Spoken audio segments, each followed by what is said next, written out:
প্রেত চক্র। এখানে ভয় ও ভূত দুটোই পাবে। নমস্কার, তোমরা শুনছো প্রেত চক্র। তোমরা যে যেখান থেকে শুনছো সকলকে স্বাগত জানাচ্ছি প্রেত চক্রের 91 নাম্বার এপিসোডে। আমি শুভ রয়েছি তোমাদের সঙ্গে। আজকের এপিসোডটা বেশ ভয়ের হতে চলেছে। আজও দুটি ঘটনা আছে তোমাদের জন্য। প্রথম ঘটনাটা যেটা শোনাবো সেটা ভূতে ধরার ঘটনা। তোমরা হয়তো নানান জায়গায় ভূতে ধরার ঘটনা শুনেছো, কিন্তু আজকের ঘটনাটা একটু অন্যরকম। দ্বিতীয় যে ঘটনাটা আছে সেটা হলো মাদ্রাসার হুজুরের সাথে ঘটে যাওয়া একটা অদ্ভুত ঘটনা। আশা করছি ঘটনা দুটিই তোমাদের ভালো লাগবে। তোমরা শেষ পর্যন্ত ঘটনাগুলিকে শুনবে। আমাদের এই ঘটনাগুলো শুনে যদি তোমাদের ভালো লেগে থাকে তাহলে প্লিজ একটা লাইক করে দেবে, আর কোন ঘটনাটা তোমাদের বেশি ভালো লাগলো সেটাও তোমরা কমেন্ট করে আমাদেরকে জানাতে পারো। আর আমাদের চ্যানেলে নতুন হলে আমাদের চ্যানেলটা সাবস্ক্রাইব করে নোটিফিকেশন বেলটা অন করে আমাদের সঙ্গে থাকবে। এই ঘটনাগুলো শুনে যদি তোমাদের মনে হয় তোমাদের কাছেও কোনো সত্যি ভৌতিক ঘটনা আছে, হতে পারে সেটা তোমার নিজের সঙ্গে ঘটে যাওয়া ঘটনা বা কারোর মুখ থেকে শোনা ঘটনা, সেটাও তোমরা কিন্তু লিখে আমাদেরকে পাঠিয়ে দিতে পারো। pretchakro23@gmail.com মেল করতে পারো বা হোয়াটসঅ্যাপ করতে পারো আমাদেরকে। হোয়াটসঅ্যাপ নাম্বার ডিসক্রিপশনে দেওয়া আছে, সেখানে গেলে তোমরা সমস্ত রকম লিঙ্ক পেয়ে যাবে। স্টোরি সিলেকশনে পূজা, সাউন্ড, গ্রাফিক্স আর ঘটনা পাঠে আমি শুভ। চলো আজকের প্রথম ঘটনাটা শুনে নেওয়া যাক।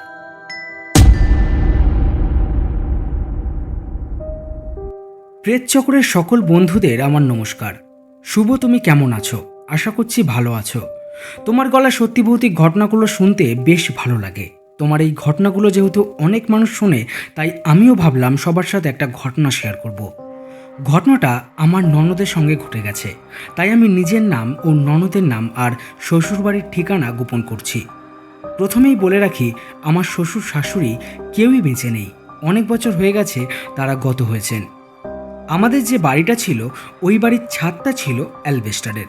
তো আমার হাজব্যান্ড ঠিক করে যে এবার পুরনো বাড়িটা ভেঙে নতুন করে পাকা দুতলা বাড়ি তৈরি করবে। যখন বাড়ি তৈরির কাজ শুরু হয় তখন আমাদের ওই পুরনো বাড়িটা ভেঙে ফেলা হয়। আমাদের থাকার জন্য একটু দূরে একটা বাড়ি ভাড়া নেওয়া হয়। এবার বাড়িটার কিছুটা বর্ণনা দিই। বাড়িটা একতলা, দুটো রুম আছে, একটা ছোট কিচেন, আর কিচেনের পাশে একটা বাথরুম আর ছোট একটা ডাইনিং রুম মতো। সময়টা সবেমাত্র কিছুটা ঠান্ডা পড়তে শুরু করেছে। তো একদিন শনিবার দেখে আমরা বাড়ির সমস্ত আসবাবপত্র নিয়ে ওই বাড়িটাতে গিয়ে উঠলাম। আমার হাজবেন্ড আগেই গাড়িতে করে সমস্ত জিনিসপত্রগুলো নিয়ে গিয়েছিল। আমি আর আমার ননদ দুজনে মিলে বিকালবেলা ওই বাড়িটাতে গিয়ে উঠলাম। আমি আর আমার ননদ যখন ওই বাড়িটাতে ঢুকলাম তখন ঢোকা মাত্র আমার মনে হলো যে বাড়িটায় কিছু একটা গণ্ডগোল আছে। আমি এই রকম অলৌকিক বিষয়গুলো অনুভব করতে পারি, জানি না কিভাবে, কিন্তু আমি পারি। তা যাই হোক, সেদিন আমরা সব গোছগাছ করে তাড়াতাড়ি ঘুমিয়ে পড়ি।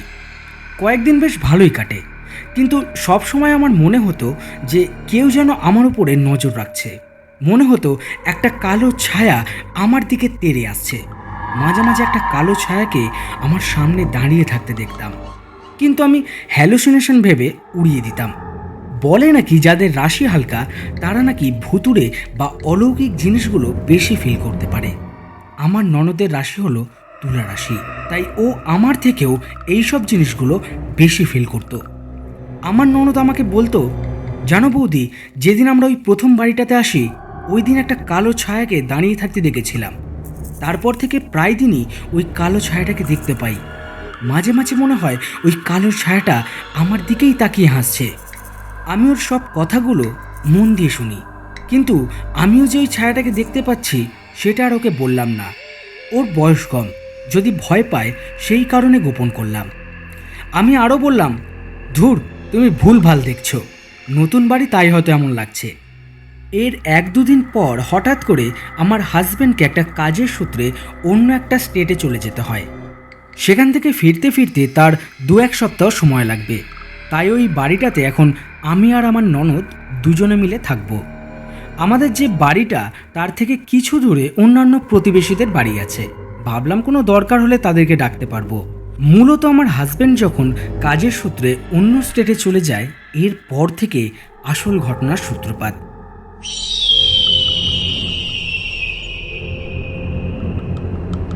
একদিন সন্ধ্যাবেলায় আমি বারান্দায় বসে আছি, বসে বসে ফোন ঘাঁটছি। হঠাৎ করে বাথরুমের দিক থেকে একটা জোরে চিৎকার শুনতে পেলাম। চিৎকার শুনে বুঝতে পারলাম যে এটা আমার ননদের চিৎকার।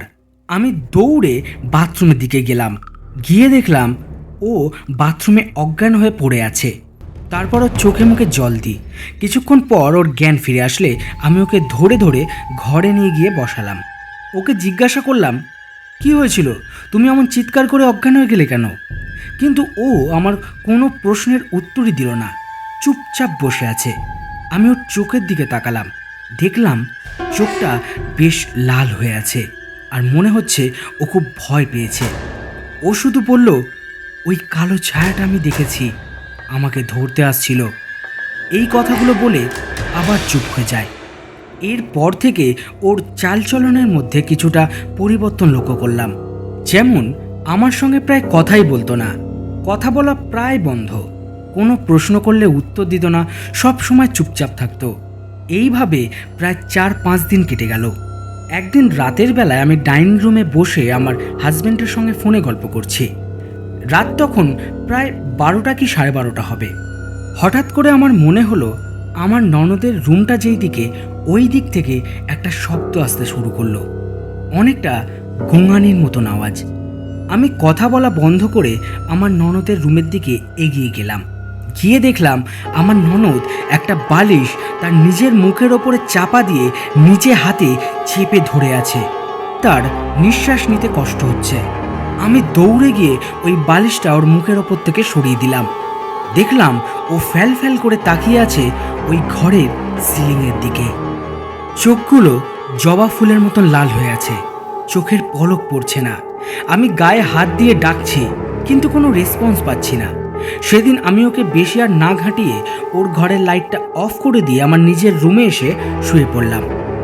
এরপর থেকে দিনের বেলাতেও ও চুপচাপ থাকতে শুরু করে, আমার সঙ্গে ঠিকঠাকভাবে কথাও বলে না, একভাবে তাকিয়ে থাকে।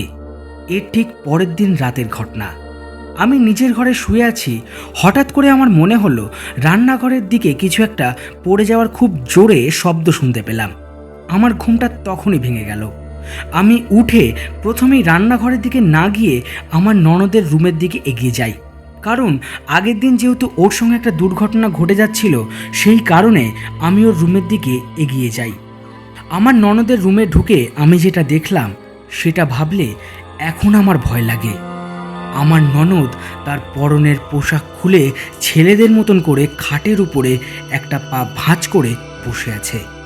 আমি যে তার রুমে ঢুকেছি তার কোনো হুঁশ নেই। যখন বুঝতে পারলো তখন তাড়াহুড়ো করে জামা কাপড় পরে নিল, পরে আবার একই রকমভাবে ছেলেদের মতন করে বসে থাকলো। আবার দেখলাম তার চোখগুলো পুরো লাল, সে চুপচাপ একদিকে তাকিয়ে বসে আছে, মনে হচ্ছে কিছু একটা শুনবার চেষ্টা করছে। আমি তার কাঁধে হাত দিয়ে ঠেলা দিলাম, কিন্তু ও শুধু ঠোঁটে আঙুল দিয়ে চুপ থাকার ইশারা করলো, কোনো কথা বলল না। আমার এটা কোনো সাধারণ বিষয় বলে মনে হলো না। আমি এর আগেই বলেছি যে আমি অলৌকিক ব্যাপারগুলো ফিল করতে পারি। আমাদের হিন্দুদের মতে গঙ্গা জল হচ্ছে খুব পবিত্র। আমি ঠাকুর ঘর থেকে কিছুটা গঙ্গা জল এনে আমার ননদের গায়ে ছিটিয়ে দিই। দিতেই ও খুব জোরে চিৎকার করে আর আমায় বলে, তুই কেন আমার গায়ে এই জল দিচ্ছিস, বলেই চিৎকার করে অজ্ঞান হয়ে যায়। এরপর থেকে আমি ওকে আর একা ছাড়তাম না, রাতেও ওর সঙ্গে ঘুমাতাম। এই রকমই একদিন রাতে আমি ননদের সাথে ঘুমিয়েছিলাম, বেশ ঘুমাচ্ছিলাম। রাত প্রায় 1টা নাগাদ হঠাৎ করে আমার ঘুমটা ভেঙে গেল। ঘুম ভাঙার পরই আমার প্রথমেই ননদ যেখানে শুয়েছিল ওই দিকে নজরটা গেল। তাকিয়ে চমকে উঠলাম, দেখলাম ওর জায়গাটা ফাঁকা, কেউ নেই। আমি ধরফড়িয়ে উঠে বসলাম, তারপরেই ঘরের আলোটা জ্বেলে দিলাম। খাট থেকে নিচে নামতে যাব তখন দেখলাম খাটের নিচ দিয়ে কোমর থেকে পা পর্যন্ত দেখা যাচ্ছে। আমি তাড়াতাড়ি করে নিচে নেমে ওকে বার করলাম। দেখলাম ওর শরীর পুরো মরা মানুষের মতন ঠান্ডা, কোনো নিঃশ্বাস নিচ্ছে না। আমি খুব ভয় পেয়ে গেলাম। বাইরে বেরিয়ে গিয়ে একজন প্রতিবেশীকে ডাকলাম, তিনিও তার পরিবারের সবাই আমাদের বাড়িতে আসলো। তাদেরকে সব কথা বললাম। ওই পরিবারের একজন মহিলা বলল একজন ওঝাকে ডেকে আনতে, কিন্তু আমার ননদের শরীর তখন পুরো ঠান্ডা। আমি জোর করে বললাম, না, আমি ওকে এখন হসপিটালে নিয়ে যাব, আপনারা একটু সাহায্য করুন। ওনাদের সহযোগিতায় আমি আমার ননদকে হসপিটালে ভর্তি করলাম। হসপিটালে নিয়ে যেতেই ওকে সেলাইন দেয়, তারপর কয়েকটা ইঞ্জেকশন দেয়। এরপর ওর শরীরের তাপমাত্রা কিছুটা নর্মাল হয়। যখন আমার ননদের জ্ঞান ফিরল তখনও বলল, আমি কোথায়? তখনও পুরো সুস্থ। বলল, আমি তো ঘরে ঘুমাচ্ছিলাম, এইখানে কি করে আসলাম? আমি তোর কথাগুলো শুনে পুরো অবাক। মনে মনে ভাবলাম, এত কিছু ঘটে গেল, ও কিছু বুঝতে পারল না। ও ভয় পাবে বলে ওকে আর কিছু বললাম না। পরদিন সকালেই ওকে ছুটি দিয়ে দেয়। যখন থেকে এইসব ঘটনাগুলো ঘটেছিল, আমি তখন থেকেই আমার হাজব্যান্ডকে বলতাম যে বাড়িওয়ালাকে ঘটনাগুলো জানাতে, কিন্তু তখন অতটা পাত্তা দেয়নি। আমার হাজব্যান্ড যখন শুনল যে ওর বোন হসপিটালে ভর্তি, তার পরের দিনই উনি বাড়ি চলে আসে। তারপর আমি ওনাকে সব বলি, আর একটা ভালো ওঝার খোঁজ করি, একজনকে পেয়েও যাই। ওনাকে বাড়ি আনলে জানতে পারি যে এই বাড়িটা অনেক দিন ধরে ফাঁকা পড়েছিল। ফাঁকা জায়গা পেয়ে কোনো একটা অতৃপ্ত আত্মা হয়তো এখানে থাকতে শুরু করে। আর আমার ননদের যেহেতু তুলা রাশি, তাই হয়তো ওই আত্মা ননদের শরীরে ভর করে। ওই তান্ত্রিক অনেক প্রক্রিয়া করে আমার ননদের শরীর থেকে ওই আত্মাকে তাড়াতে সক্ষম হয়। আমরা ওই বাড়িটা ছেড়ে দিই। এরপর থেকে আর কোনো সমস্যা হয়নি। বিশ্বাস করো শুভ, এটা একদম সত্যি ঘটনা। আশা করছি তোমার ভালো লাগবে। আর তোমার প্রেত চক্রের চ্যানেলের জন্য অনেক ভালোবাসা, অনেক দূর এগিয়ে যাক।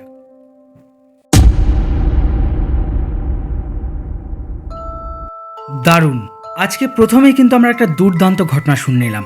তোমাদের কেমন লাগলো ঘটনাটা? চটপট আমাদেরকে কমেন্ট করে জানিয়ে ফেলো, লাইক করে দাও। আর তোমরা যারা নতুন আমাদের চ্যানেলটা ভিজিট করছো, তারা আমাদের চ্যানেলটা সাবস্ক্রাইব করে নোটিফিকেশান বেলটা অন করে আমাদের সঙ্গে থেকো। এরপরে আরও একটা ঘটনা আছে, সেটা আমরা শুনে নেব। তার আগে কিছু কথা আমি বলতে চাই। আজ রবিবার, আমি সোমবারের এপিসোডটা রেকর্ডিং করছি। এই মুহূর্তে আমাদের এখানে বাইরে প্রচণ্ড ঝড় বৃষ্টি হচ্ছে, অনেক জায়গাতে অনেক ক্ষয়ক্ষতি হচ্ছে। পরদিন হয়তো এই ঝড়ের প্রভাব কিছুটা থাকবে। তাই তোমাদের কাছে একটা অনুরোধ, তোমরা যে যেখানে থাকবে সাবধানে থাকবে। যদি প্রয়োজন না হয় বাড়ির বাইরে বের হবে না। আর তোমাদের চেনা জানা যদি কারোর কোনো অসুবিধা থাকে, তাহলে প্লিজ তাদেরকে সাহায্য করবে। আগের এপিসোডে কয়েকজন বন্ধু আমাদেরকে কমেন্ট করেছিল, সেই কমেন্টগুলো আমরা দ্বিতীয় ঘটনার শেষে পড়ে শোনাবো। আশা করছি ততক্ষণ তোমরা আমাদের সঙ্গে থাকবে। চলো তাহলে, তোমাদের জন্য আরও একটা ঘটনা অপেক্ষা করে আছে, সেটা শুনে নেওয়া যাক।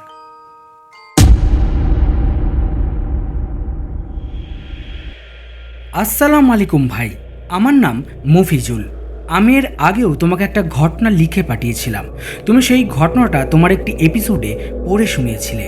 আমার খুব ভালো লেগেছে, তাই আমি ঠিক করলাম আমি আমার এক হুজুরের সাথে ঘটে যাওয়া একটা ঘটনা তোমায় শেয়ার করব। আশা করছি তুমি এই ঘটনাটাও শেয়ার করবে। এবার ঘটনায় আসি। আমি একটা মাদ্রাসায় পড়াশোনা করি।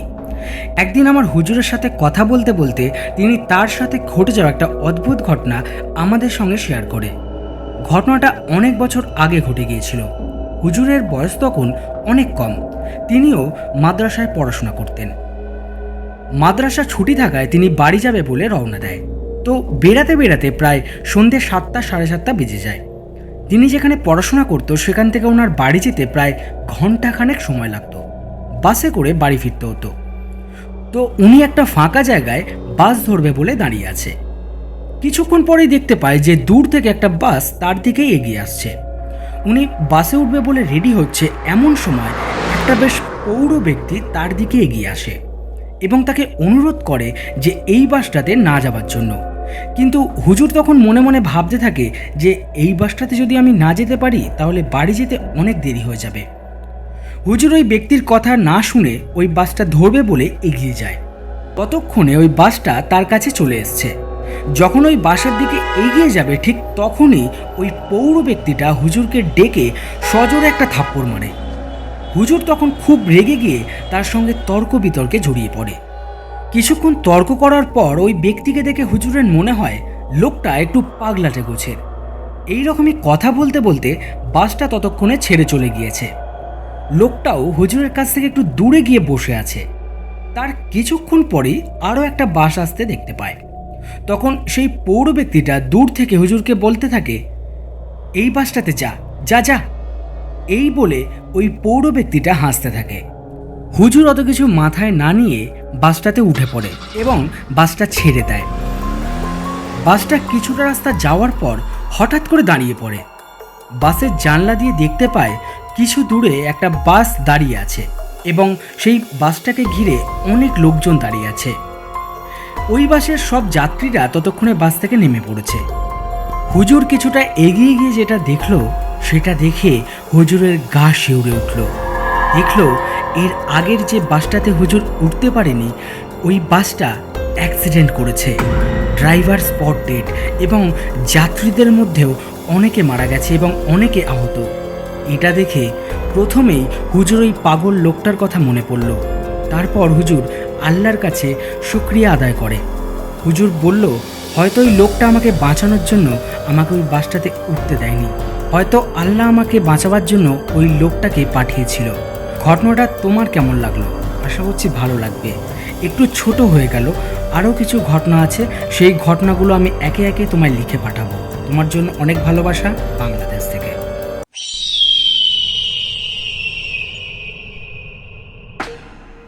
তাহলে কেমন লাগলো আজকের ঘটনা দুটি? আজকের দুটি ঘটনায় কিন্তু বেশ ভয় ছিল। আশা করছি দুটি ঘটনাই তোমাদের ভালো লেগেছে ও ভয় লেগেছে। যদি ভালো লেগে থাকে তাহলে প্লিজ একটা লাইক করে দিও, আর তোমাদের কোন ঘটনাটা বেশি ভয় লাগলো সেটাও তোমরা কিন্তু আমাদেরকে কমেন্ট করে জানাতে পারো। আর যদি আমাদের চ্যানেলে নতুন হয়ে থাকো তাহলে আমাদের চ্যানেলটা সাবস্ক্রাইব করে নোটিফিকেশন বেলটা অন করে আমাদের সঙ্গে থাকবে। আশা করছি এইভাবে পরবর্তী দিনেও তোমরা আমাদেরকে সাপোর্ট করবে। আগের এপিসোডে কয়েকজন বন্ধু আমাদেরকে কমেন্ট করেছিল, এবার কমেন্টগুলো একটু পড়ে নেব। শায়লামণি তিনি কমেন্ট করছে, অনেক ভয় লাগছে।